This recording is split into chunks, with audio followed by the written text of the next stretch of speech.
2058, Nouveau Monde. L'image neigeuse présente une scène d'apocalypse, de destruction. Une ancienne villa, a priori luxueuse, exhibe ses entrailles, décapitées.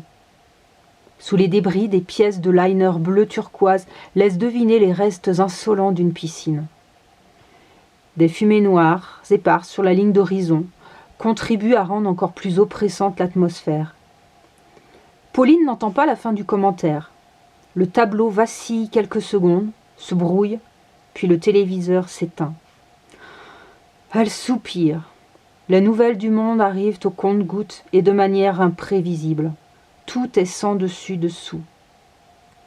Privilégiée, elle et son père bénéficient encore de quelques heures de production électrique quotidienne des panneaux photovoltaïques.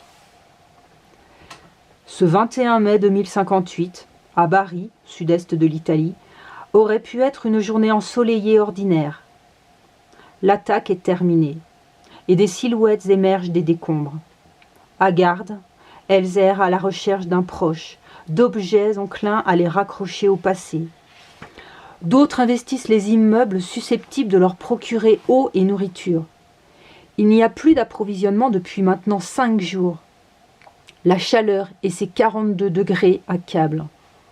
Un 4e mois consécutif sans pluie fragilise la population, contrainte de consommer l'eau insalubre du réseau de distribution. Le choléra guette, s'ajoutant à un épisode de dysenterie amorcé au printemps. Les décès officiellement recensés dépassent déjà le nombre de 15 000.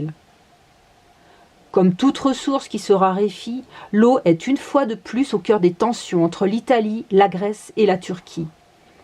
Avec un tel conflit à ses portes, le bloc Europe se fissure. La question de l'eau concerne toute la zone. La répartition irrégulière de la pluviométrie et le quasi-tarissement de certains grands fleuves causent des troubles dans les pays en aval. Sur la façade atlantique, les relations entre la France et l'Espagne se compliquent depuis que Paris a annoncé l'interdiction totale de ses exportations d'eau dès 2060. Premier acheteur, l'Espagne proteste, sans aucun moyen de pression sur l'Hexagone. En raison de la flambée du baril de pétrole, l'épuration de l'eau, toujours plus polluée, génère des coûts de traitement prohibitifs. À la bourse, le cours de l'eau grimpe, la consommation des pays occidentaux plonge. Par voie de conséquence, les sociétés privées en charge de la distribution de l'or bleu subissent la chute continue de leur chiffre d'affaires, baisse qui à son tour ne permet plus de rentabiliser les infrastructures. Enfin, l'impact de prix croissant contraint les plus démunis à détourner, voire dégrader les canalisations pour leur survie. Ce cercle vicieux provoque l'effondrement du système économique de l'eau. Les fonds privés se retirent, les gouvernements surendettés laissent faire. Seuls les ghettos pour riches bénéficient de systèmes autonomes entièrement déconnectés. Mais pour combien de temps ?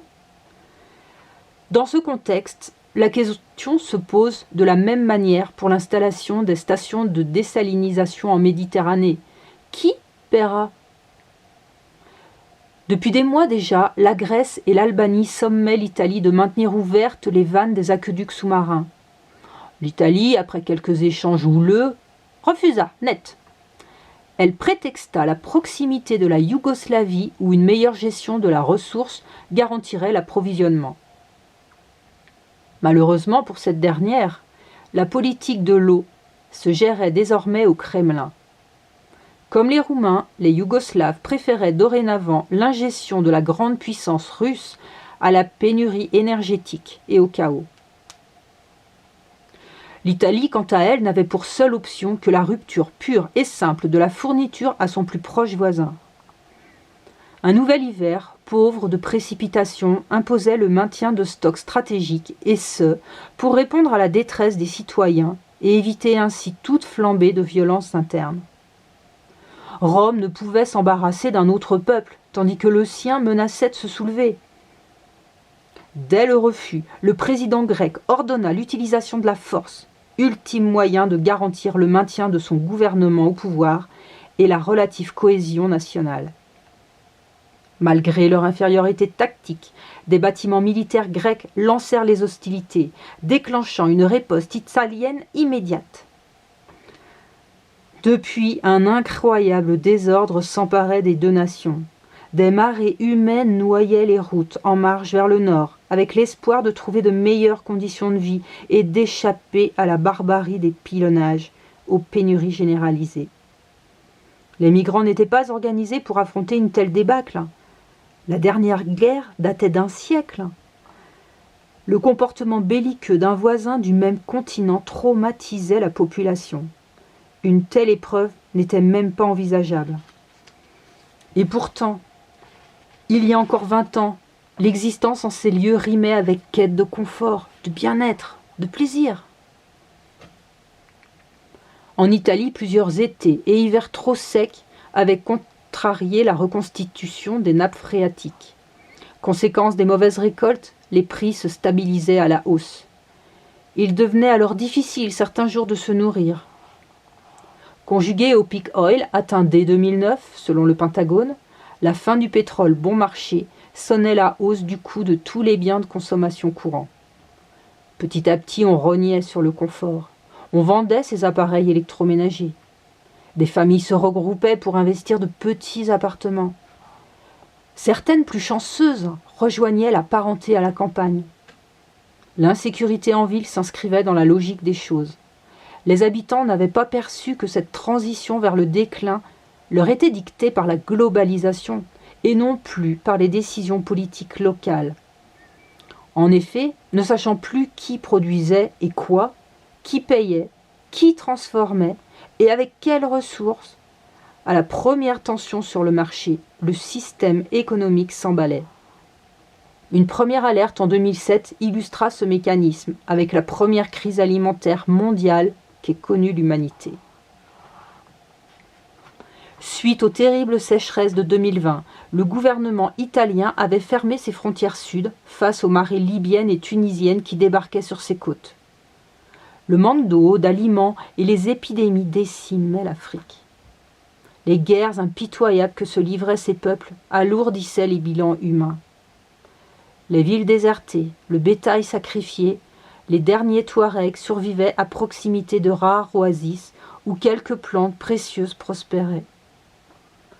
Ceux qu'ils pouvaient avaient fui vers le nord, d'autres vers le sud, caressant l'espoir de traverser la Méditerranée ou d'atteindre les terres épargnées de l'Afrique australe. Les habitants des zones côtières vivaient la montée des eaux par les inondations des habitations, des terres cultivées, par la contamination des nappes souterraines. Contraints, ils migraient toujours plus loin. Les tensions entre Africains et Occidentaux prenaient leur source dans le passé colonial. Les situations explosives se multipliaient. Tandis que les premiers effets du changement climatique s'exprimaient dans la moitié nord du continent par une sécheresse persistante et des températures exceptionnelles, le président du Kenya prit la parole lors d'un sommet international. Il exhorta les pays occidentaux industrialisés à prendre leurs responsabilités, réduire leurs émissions, leur pollution et leur tendre une main secourable. Ces derniers, après avoir poliment compati, piétinèrent le beau discours par l'indécision, sous prétexte de leurs propres soucis, notamment une grave crise financière. Les tensions s'amplifièrent graduellement jusqu'à l'hiver 2028. Aéroport de Nairobi. Un groupe de Kenyans au désespoir a attaqué, peu après son atterrissage, un avion d'une compagnie occidentale. Les 250 touristes étrangers, américains et européens pour la plupart, qui venaient découvrir les safaris, ont été sauvagement massacrés par une foule excédée.